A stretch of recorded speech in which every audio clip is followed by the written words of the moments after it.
Well, you lost. You just conceded the whole thing. So what am I supposed to do now? Oh gosh, I'm getting lightheaded. I'm not just frustrated. I'm angry because this is not what debates are supposed to be. This debate has already turned me into Madeline Kahn as she malfunctions at the end of Clue. Flames on the side of my face, breathing, heaving breath.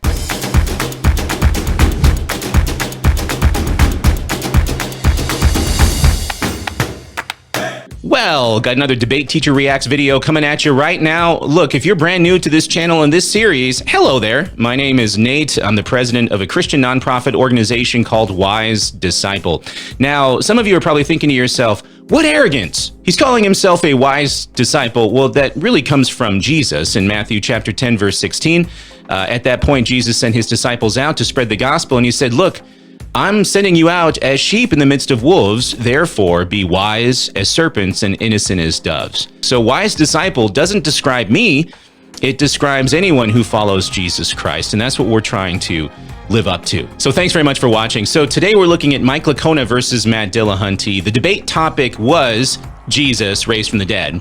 The debate took place back in 2017 in, I think, Austin, Texas, which is gives me memories. I actually moved to Las Vegas from Texas, and I now am hungry for Tex-Mex. Now, I can't watch the full debate. I never have in any of these videos, and the reason is because these videos would be 3 to 4 hours long if that's what I was going to do. Instead, I zoom in on cross-examination because I always used to tell my students in the classroom when I taught debate that that's where the magic happens. We call it clash, and it quickly reveals your skills as a debate opponent. You either shine very quickly or you suck really badly, and it happens in real time. So we're gonna look at cross-examination. Now, before we get into this debate, I gotta tell you, I'm upset. I came to watch a rigorous academic discussion on the topic of whether Jesus was raised from the dead. And this is what I see in the very beginning of Matt Dillahunty's opening presentation. If you came to a debate expecting Mike to say, yes, Jesus rose from the dead, and then me to get up and say, no, he didn't, you're at the wrong debate. My issue, or my position, is not, I can confirm that Jesus did not rise from the dead. It's that I am, in fact, unconvinced. I'm here to try to give an understanding of how someone goes from 25 plus years as a Southern Baptist, how you get from that to being a non-believer. No, you're not. You're here to debate a particular topic. This is why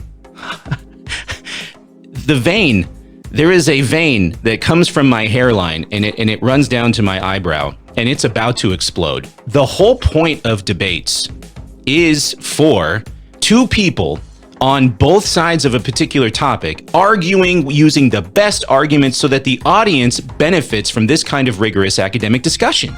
And this is what we see. I'm not here to debate the topic tonight. Well, you lost. You just conceded the whole thing.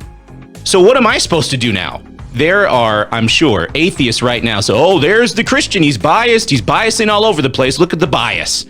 Let me tell you something. If you flip this around and Matt Dillahunty had taken a large chunk of his time to research and to write in order to present the best case against a particular topic, and then Mike Licona gets up and says, well, you know what, tonight I'm not going to debate the topic. And if you thought that that's what we were going to do, you're at the wrong place. Instead, I'm just going to tell you how I became a Christian. You would be angry like me. Oh gosh, I'm getting lightheaded. This debate has already turned me into Madeline Kahn as she malfunctions at the end of Clue. Flames on the side of my face. All right, so I'm gonna look at cross-examination and we'll see how Licona fares and how Dillahunty does, but I mean, this debate was over before it even started, and that's a shame. And give as brief as answers as possible so that they could get through as many questions as possible. I know that guy. And so first, Dr. Licona. Okay. All right, Matt, so you were talking about how you said both in your opening statement and your rebuttal that people attribute to the supernatural when there is no other natural explanation available that they can think of. Focus. And I was trying to be clear that that is not at all what I was saying, that what we do, and I agree, a God of the gaps explanation is not acceptable to me. all right? But a nature of the gaps explanation is equally unacceptable to me, that when you look at it and you say, well, yeah, I don't know of any natural explanation. And yeah, a supernatural explanation would certainly work here, given that the laws of nature would suggest that's not possible. But I'm not going to say that it's supernatural because somewhere along the line we might find a natural explanation. That's a nature of the gaps, and it's no better than a God of the gaps. So here's my question for you. I gave you that example of the beheading. I'm beheaded up here, everybody's out of the auditorium, you've already seen my headless corpse. I come walking out an hour later and you all see me alive, and I testify that I met someone in heaven and they shared with me a private conversation that they had with you that you know is correct. Now, wouldn't our understanding that that is impossible by natural causes, wouldn't that justify you to infer that a supernatural event has indeed occurred? This question gets there, but not all the way. So what Licona is trying to do is he's trying to tackle Dillahunty's methodology of determining whether something is supernatural or not. And that is, Dillahunty will remain unconvinced until the supernatural is somehow demonstrated.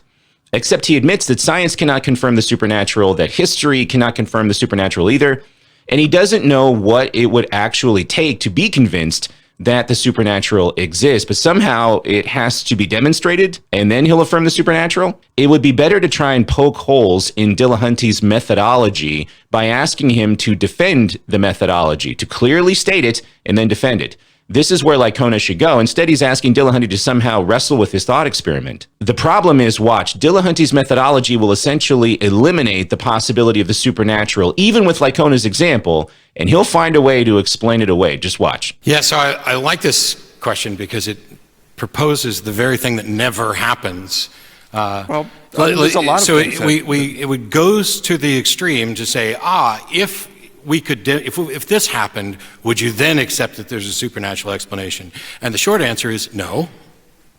What I would accept is that the null hypothesis that people's heads don't come back on, that's clearly disproven. Right. The reason that you can't... Okay, so did you catch that about the null hypothesis? Okay, so again, in Dillahunty's opening statement, which everyone should watch in its entirety, the link is below, okay?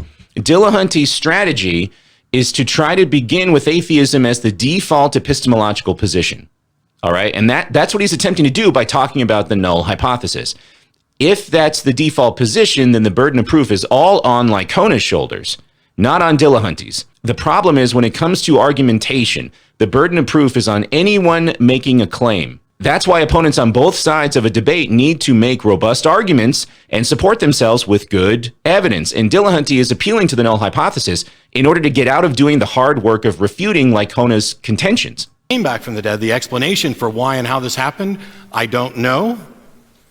I'm not precluding the supernatural. There needs to be a demonstration that this is the cause. And frankly, in that situation, I'm not so sure that I care that much about why you were able to do that.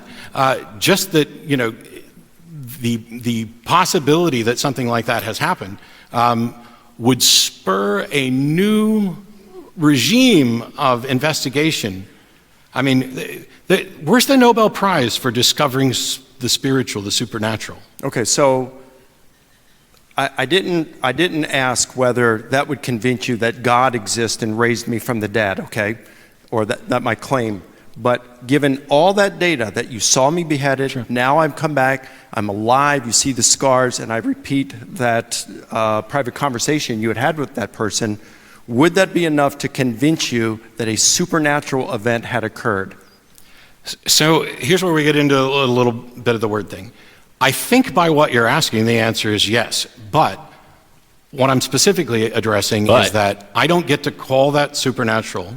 What it would be is there's something new and weird and undiscovered and unknown within nature. I would fully accept that it happened. If you're asking, would I then be reasonably convinced that the best explanation is that something beyond nature did this? I don't know. You don't even know if that would convince you. No, well, there it is. The methodology is structured in just the right Goldilocks way that there is no way to demonstrate the supernatural, even if it did exist.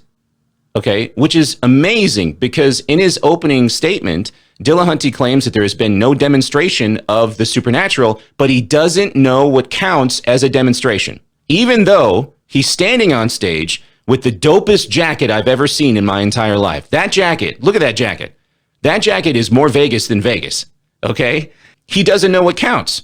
He just admitted that a head that has been reattached after having been decapitated can only bring him to the point of saying, I don't know. See, this is the thing. It's like Dillahunty walks into a room, he screws in a red light bulb, and then he proclaims that the color white no longer exists. Of course, the color white doesn't exist if what you've done is you have filtered out exactly the thing that you're trying to say doesn't exist. See, that's why the line of questioning that Licona is asking here isn't the best way to clash in cross-examination. Licona should just ask Dillahunty to clearly state his methodology, how it disproves Licona's case when it can't even detect the supernatural in the first place. Now, what does it mean to say that the supernatural caused something?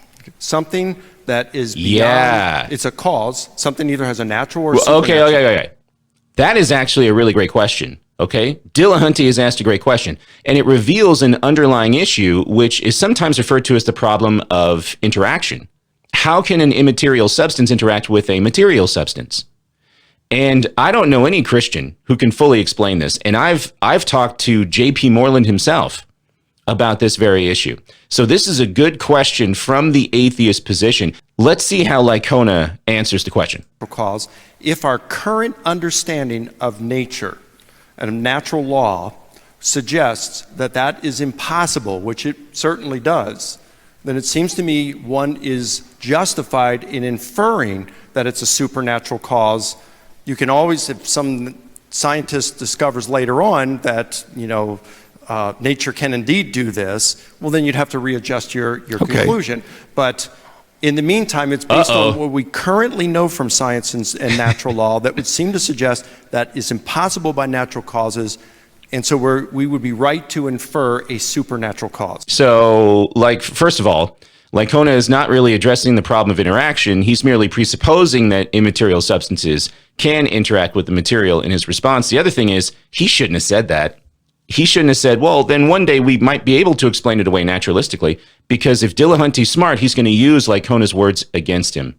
So what I just heard you say is that based on our current understanding, if we don't have a natural explanation, we are reasonable to infer a supernatural explanation. It's not just having not a natural explanation. We know that such explanations are not even possible. Based on our current understanding, yes, it's not possible.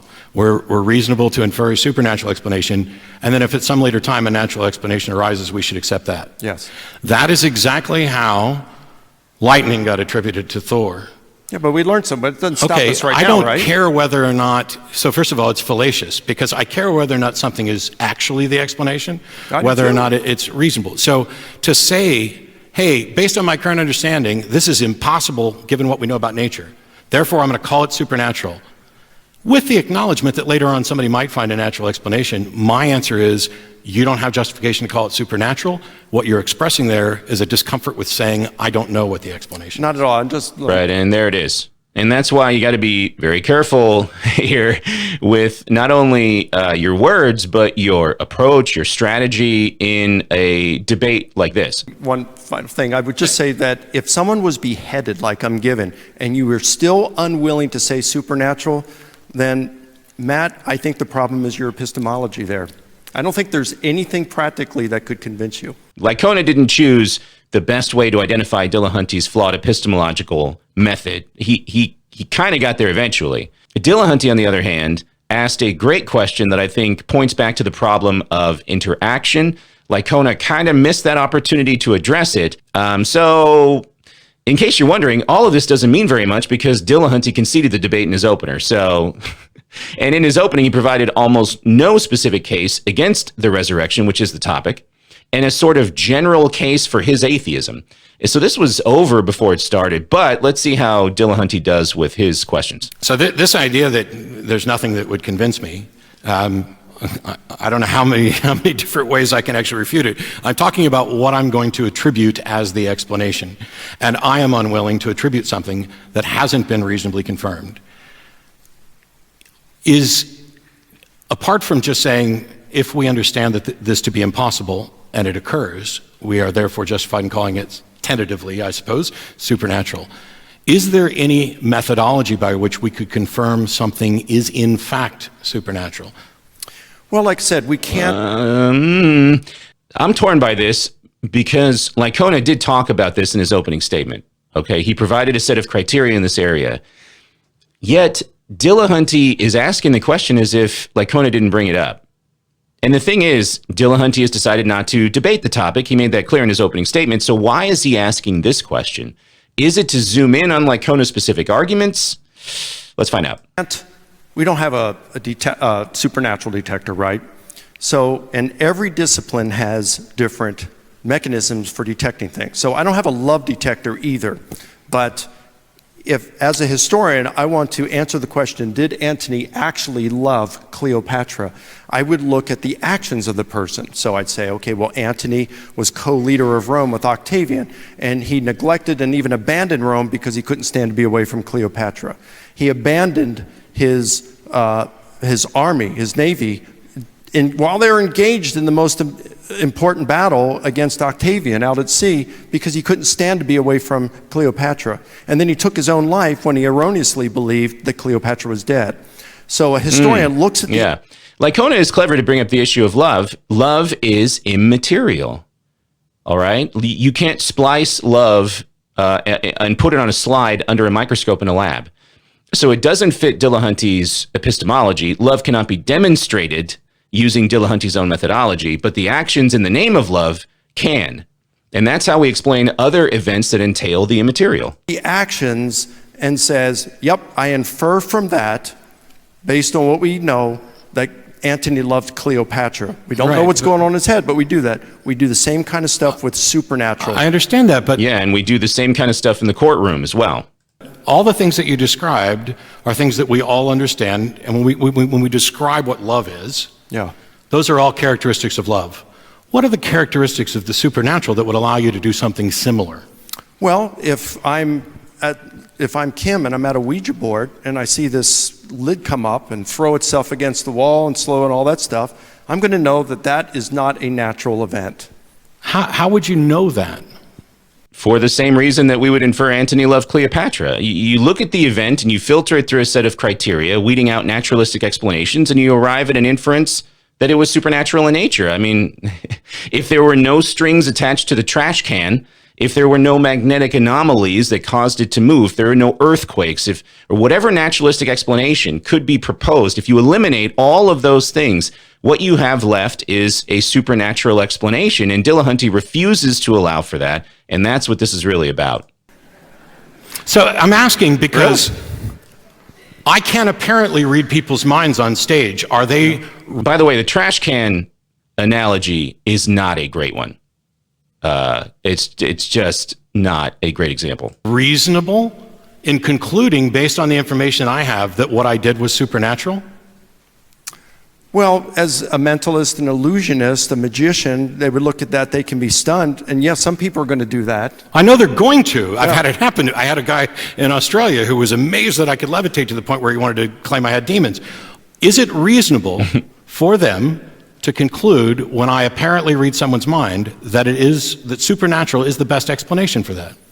Perhaps at that moment, and then if they are talking to some others and say, no, look, I don't know the answer to that, but there are people who do things like that for a living. That's what they do for a profession. In fact, I've even seen some guy named Matt Dillahunty say that it is, to think that it's supernatural, that's the hard way of doing it. We have ways of doing it with trickery. All right, but when it's what we do know, if you're sitting there and you see that lid come up, boom, fly. If you see that apparition appear to you at 2:30 in the morning, and then on Monday morning, you learn that the person died at that time, you know that that is not a natural event.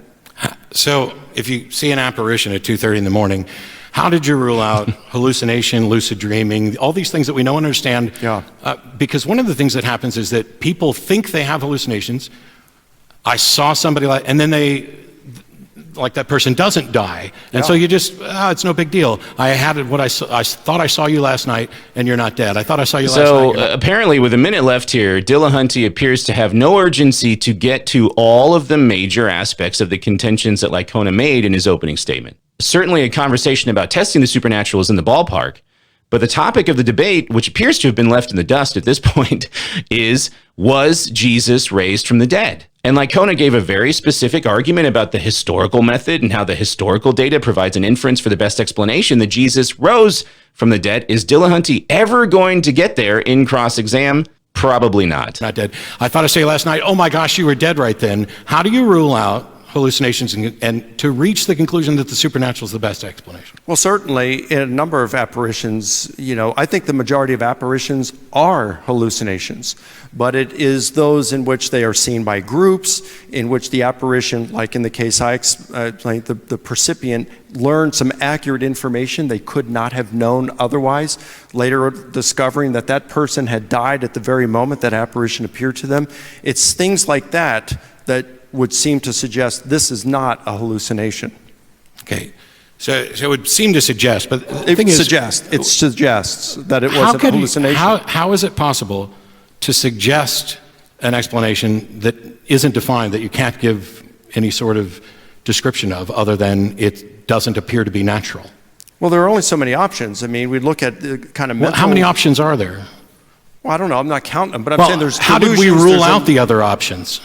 Because there's corroborating data here, okay? When you see things like Pat did in the morning at 2:30, and then she learns, 36 hours later or 48 hours later, whatever it was, 24 hours later, that the person had actually died during that period of time, to me that's some corroborating data. And the corroborating data is part of the historical method of inferring the resurrection as well. Look, Dillahunty is downplaying the fact that Licona's analogy or a parallel between love and the supernatural is a lot closer than he's admitting. It really is. It was a very good illustration to bring up. So Dillahunty just kind of wants to press Licona in just a couple of key areas.